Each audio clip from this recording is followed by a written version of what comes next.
A year ago, I was on the brink of death. My kidneys had failed and my time was running out. My wife, Sarah, was my rock. She was there for every doctor's appointment, every dialysis session, holding my hand, telling me we'd get through this. We had been married for 10 years, and in that dark time, I felt like I was falling in love with her all over again. The wait for a donor was agonizing. Every day felt like a lifetime. Then, one morning, the call came. They had found a match. A perfect, anonymous match. The surgery was a success. It felt like a miracle. I had a second chance at life, a chance to grow old with the woman I adored. Life after the transplant was beautiful. I felt reborn. My energy came back. The color returned to my face. And Sarah and I started making plans for the future we almost lost. We talked about traveling, maybe even starting the family we'd put on hold. She seemed just as happy as I was, celebrating every little milestone of my recovery. I owed my life to a stranger, a selfless person I would never be able to thank. I often wondered who they were, this guardian angel who gave me the ultimate gift. I promised myself I would live my life to the fullest, to honor their sacrifice. But lately something had been off. Sarah became distant. She started working late more often. Her phone was always silenced and face down, and she'd jump whenever I walked into the room while she was texting. Little things at first. Things I tried to ignore. I told myself I was being paranoid, that maybe the stress of the past year was just catching up to her. I didn't want to believe that the perfect life we had rebuilt could have any cracks in it, but the signs were becoming too obvious to dismiss. She'd come home smelling of a cologne that wasn't mine. She'd talk about a new work friend named Mark a little too often, her eyes lighting up in a way they hadn't for me in a long time. The knot in my stomach grew tighter each day. I hated the person I was becoming, suspicious, insecure, but I had to know the truth. One evening, she said she was going out for drinks with her colleagues. I decided to follow her. My heart pounded in my chest as I drove, hoping, praying I was wrong. I saw her pull into the parking lot of a fancy downtown restaurant. But she didn't go in. A few minutes later, another car pulled up beside hers. A man got out. It was Mark. I watched as he leaned into her car, and they shared a long, passionate kiss. In that moment, my world shattered. The woman who had held my hand while I was dying was betraying me. The drive home was a blur of tears and rage. I confronted her the second she walked through the door. At first, she denied it, but the evidence was undeniable. The truth finally came pouring out. She had been seeing Mark for almost a year. The math hit me like a punch to the gut.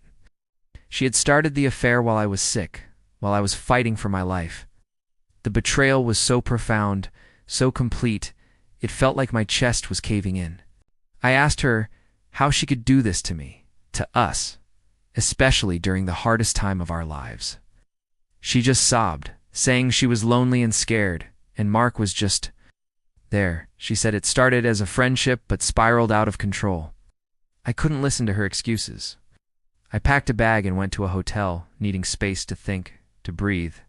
My mind was a whirlwind of anger and grief. The life I thought I had, the love I thought was real, it was all a lie. I spent days and a days, replaying every moment of the past year, seeing it all through a new, painful lens. Her worried looks, her gentle touches, were they all just an act? A week later, I went back to the house to get the rest of my things. Sarah was there, her eyes red and swollen.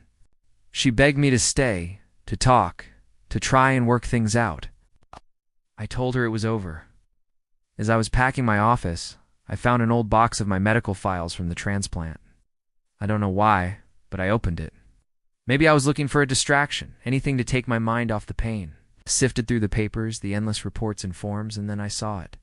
A form I'd never seen before tucked away at the bottom. It was a consent form, but not for me. It was for the donor. My heart stopped. At the top of the form, there was a name. It wasn't supposed to be there. Donors are anonymous. But this must have been a clerical error, a copy that slipped into my file by mistake. I read the name, and the world went silent. Mark Peterson? It couldn't be.